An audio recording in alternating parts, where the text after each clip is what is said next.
Assalamualaikum warahmatullahi wabarakatuh. Perkenalkan, nama saya Winda Wulandari, NIM 18053145. Baiklah, saya akan menjelaskan materi audit tentang profesi akuntan publik pada pertemuan 2 ini. Materi yang pertama yaitu kantor akuntan publik. Terdapat 4 kategori ukuran kantor akuntan publik. 1. Kantor akuntan publik internasional. 2. Kantor akuntan publik nasional. Dan yang ketiga, kantor akuntan publik lokal dan regional. Dan yang keempat, kantor akuntan publik lokal kecil. Materi yang kedua yaitu aktivitas atau kegiatan kantor akuntan publik.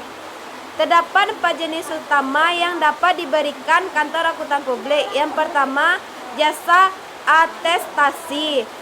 Ada 3 jenis jasa atestasi. Yang 1, audit atas laporan keuangan. 2, review atas laporan keuangan. 3, jasa atestasi lainnya.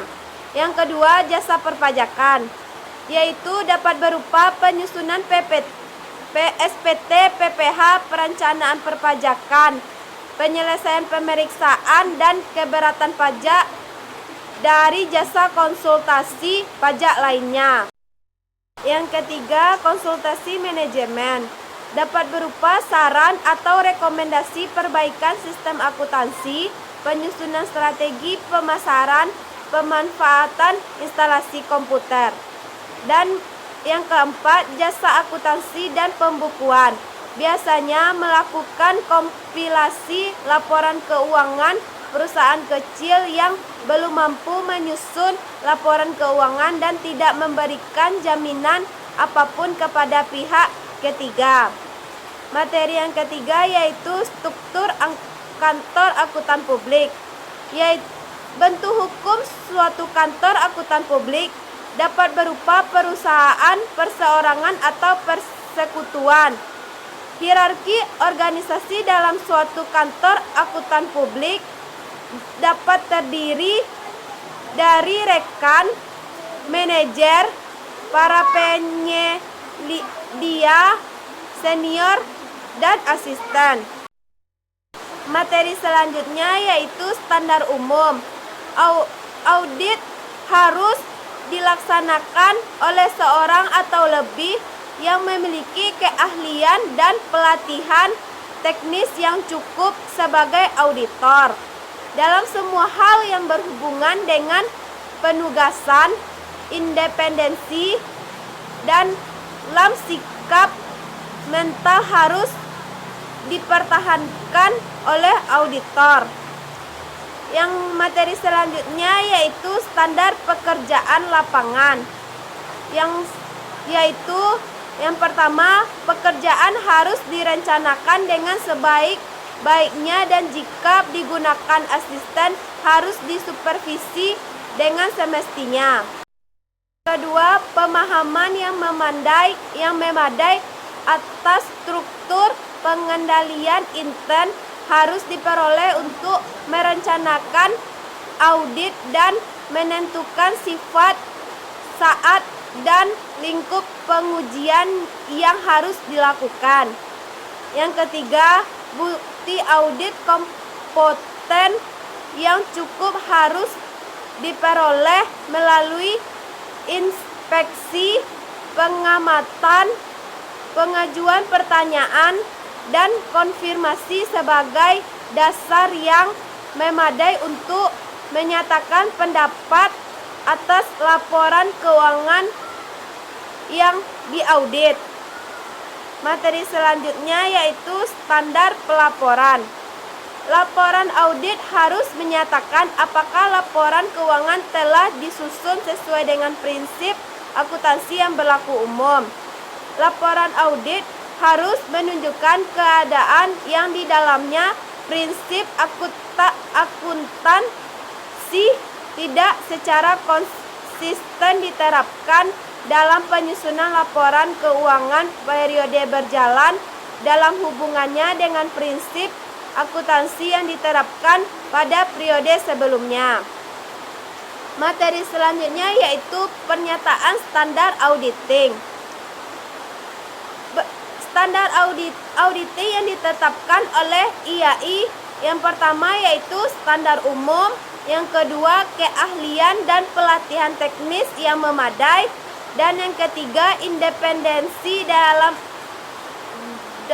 sikap mental, yang keempat yaitu kemahiran profesional dengan cermat dan seksama.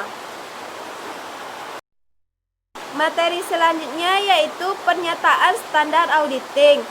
Standar auditing yang ditetapkan IAI ada dua, yaitu standar umum dan yang kedua standar pekerjaan lapangan. Standar umum yang pertama keahlian dan pelatihan teknis yang memadai, yang kedua independensi dalam sikap mental, yang ketiga kemahiran profesional dengan cermat dan seksama. Yang kedua yaitu standar pekerjaan lapangan. Yang pertama, perencanaan dan supervisi audit yang cukup. Yang kedua, pemahaman yang memadai atas struktur pengendalian intern. Dan yang ketiga yaitu bukti audit yang cukup dan kompeten. Materi selanjutnya yaitu standar profesi akuntan publik. Langkah-langkah dalam menempuh untuk mengembangkan standar profesional akuntan publik dengan menggunakan 4 bagian. Yang pertama, tipe standar profesional yang diterbitkan oleh komite. Yang kedua, hubungan standar atestasi dan standar auditing. Yang ketiga, hierarki standar auditing. Dan yang keempat, langkah penyusunan kiodifikasi standar profesional akuntan publik. Materi selanjutnya yaitu pengendalian mutu. Pengendalian mutu adalah prosedur yang digunakan kantor akuntan publik untuk membantu menaati standar secara konsisten dalam setiap kontrak kerja yang mengikatnya. Unsur-unsur pengendalian mutu ada 9. Yang pertama yaitu independensi. Yang kedua, penugasan para auditor yang memiliki kemampuan dan pelatihan teknis yang memadai. Yang ketiga, konsultasi dari orang yang ahli. Yang keempat, supervisi yang memadai untuk seluruh tingkatan. Yang kelima, pengangkatan auditor yang baru harus dapat melaksanakan tugasnya secara kompeten. Yang keenam, pengembangan profesional. Yang ketujuh yaitu promosi berlangsung sesuai kualifikasi dan tanggung jawabnya. Yang kedelapan yaitu penerimaan dan pemeliharaan hubungan dengan klien harus dievaluasi untuk meminimalisasikan kemungkinan keterbatasan integritas manajemen. Yang kesembilan yaitu inspeksi secara konsisten. Dan materi yang terakhir yaitu Institut Akuntan Publik Indonesia. Institut Akuntan Publik Indonesia adalah organisasi akuntan publik di Indonesia. Institut Akuntan Publik Indonesia atau disebut dengan IAPI didirikan pada tanggal 24 Mei 2007 melalui rapat umum anggota luar biasa IAPI Kompartemen Akuntan Publik. Hanya itu yang dapat saya sampaikan. Jika ada kata-kata saya yang salah, tolong dimaafkan. Saya akhiri dengan wabillahi taufik wal hidayah. Wassalamualaikum warahmatullahi wabarakatuh.